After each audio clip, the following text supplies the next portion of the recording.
Kia ora koutou. When I was preparing to speak this week, I got my old faithful study Bible out, and it made me realise I spend way too much time on my phone looking for scripture. But this Bible I've had since I was a teenager, and it is full of treasure. Not just for the Bible-ness of it being a Bible, because, of course. Oh, and now I'm struggling to find my page. But it is full of old sermon notes, Bible study references, some newsletters. Like one of them is from 2012, so now I can't throw it out. But, it's just full of it. And also there's a slide with a picture because they're tiny. There's all of these little cards like this that are so precious. You see, I was one of the lucky few, one of the last, really, that got to be a teenager without a cell phone.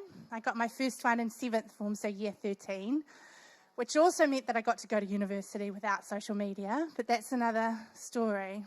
So instead of forwarding texts and reels and memes, and am I old enough that I've forgotten the main way you're doing it these days?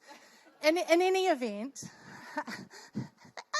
what my friends and I would do, because I came to faith as a teenager and youth group was life, was we would buy these little cards from the Christian bookshop for 5 or 10 cents each and write messages to each other. That top one is from my friend Andrea, and she says, "Thanks for your awesome friendship to me. You're a great Christian. It's amazing watching your faith grow." Just delightfulness. And always, they had a little Bible verse at the end. If you want to know how old I am, that bottom one from my friend Vicky is written entirely in capital letters and uses the word primo. Thank you for being a primo friend. And part of why I love listening to Mark and Andrew talk about Activate is it just sings to my heart that old story of finding faith, and it was just such a sunshine period in my life.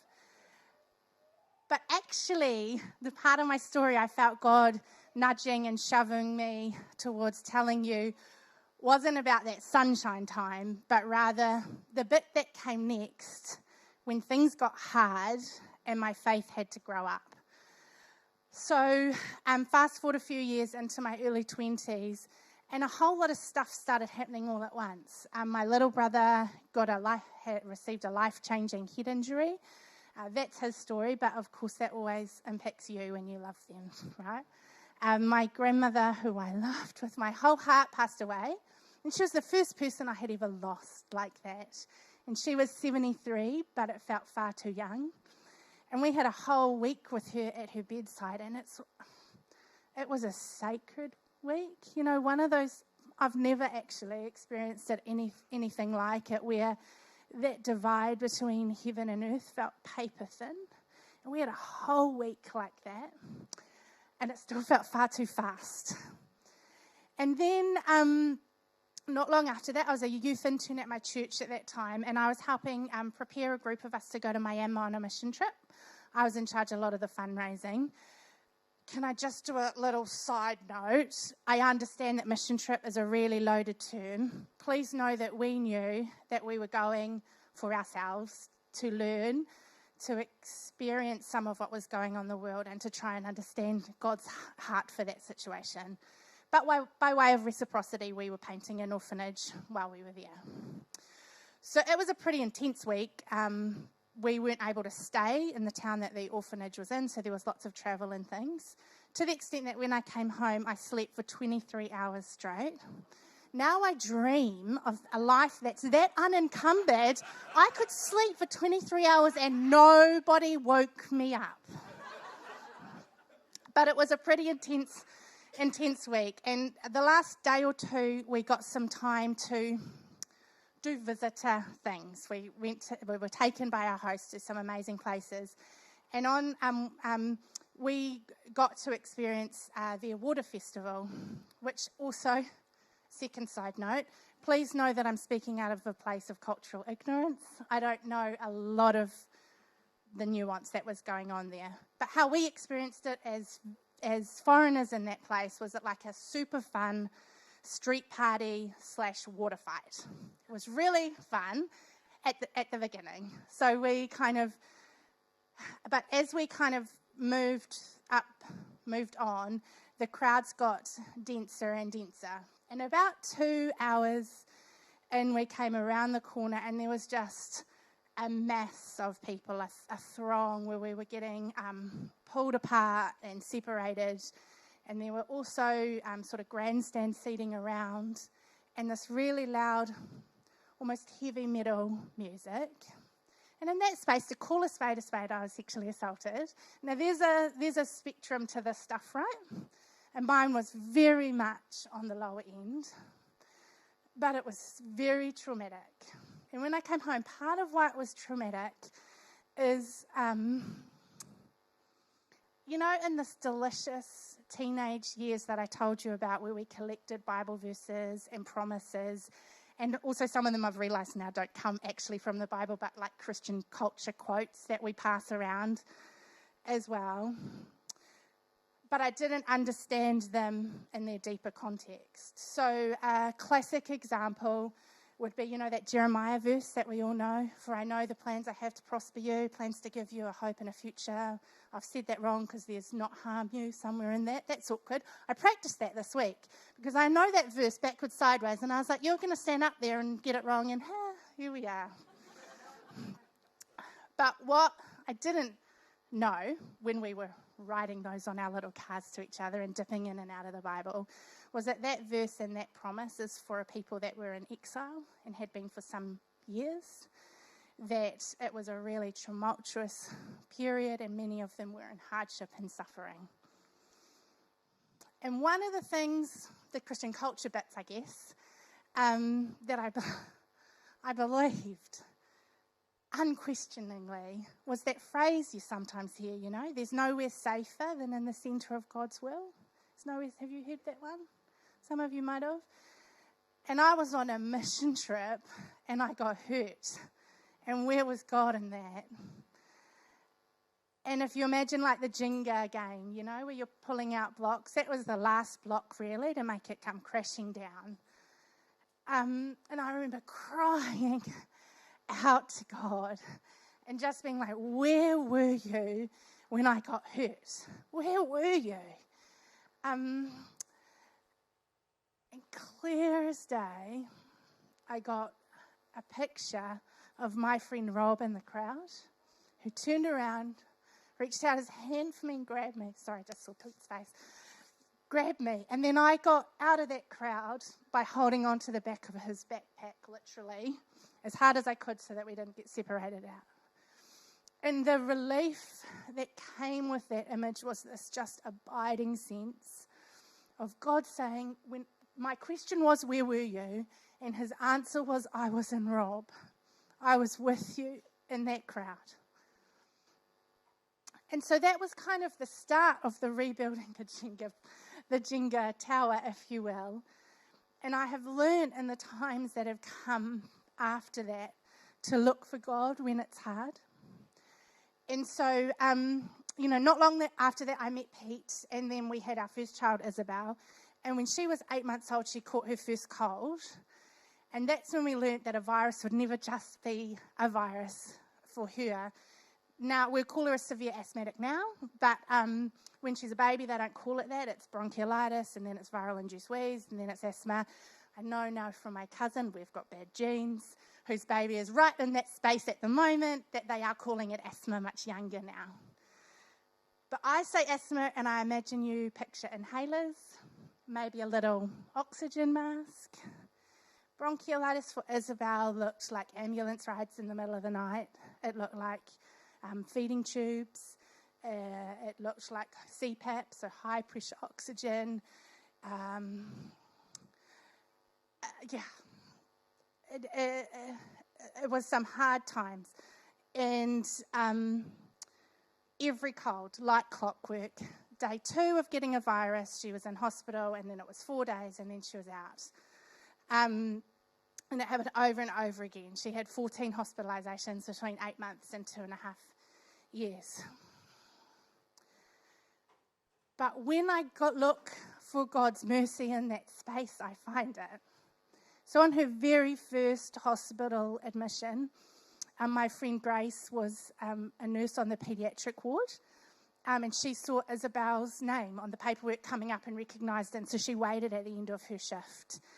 And she explained a little bit about what was going to happen, though I now know vaguely because she knew what was coming. And she brought me a coffee and she brought me a sandwich. Because like I say, she knew that I was about to have to watch my baby be held down while they put a feeding tube down. And she knew that she was going to get a lot sicker before she got better. And she knew that they don't feed parents on the paediatric ward, hence the sandwich, because I was going to miss dinner. Another time,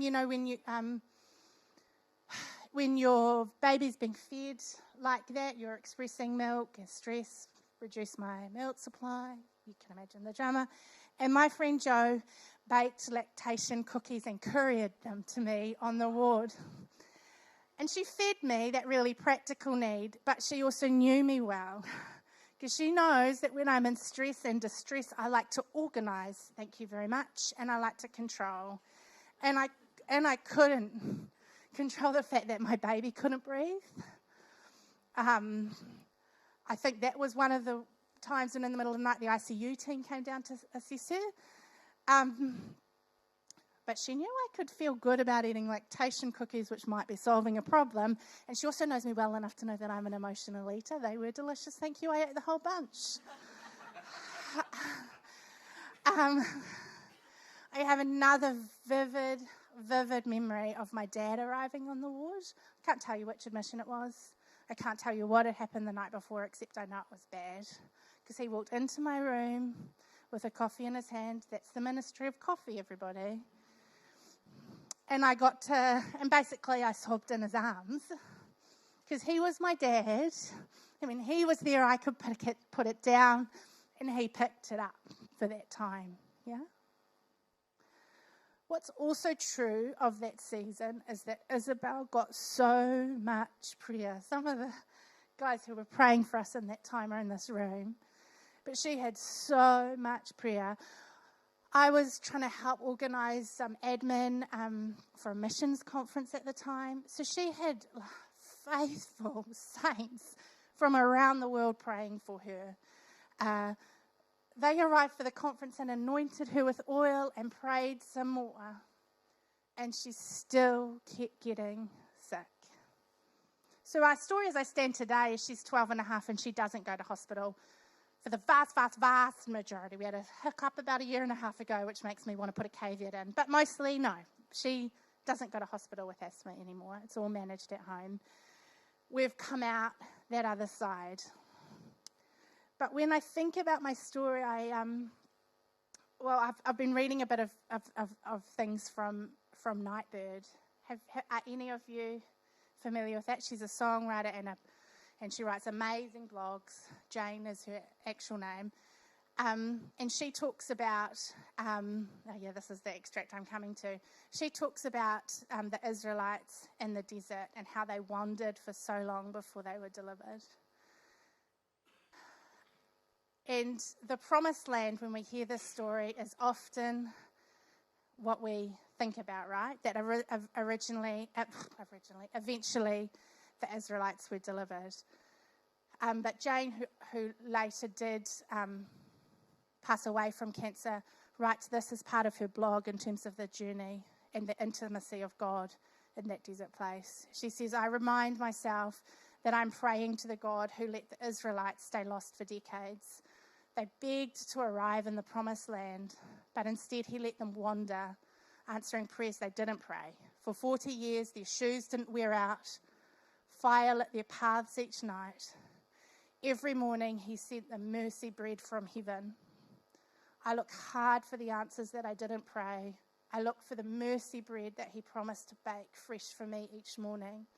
The Israelites called it manna, which means, what is it? That's the same question I'm asking again.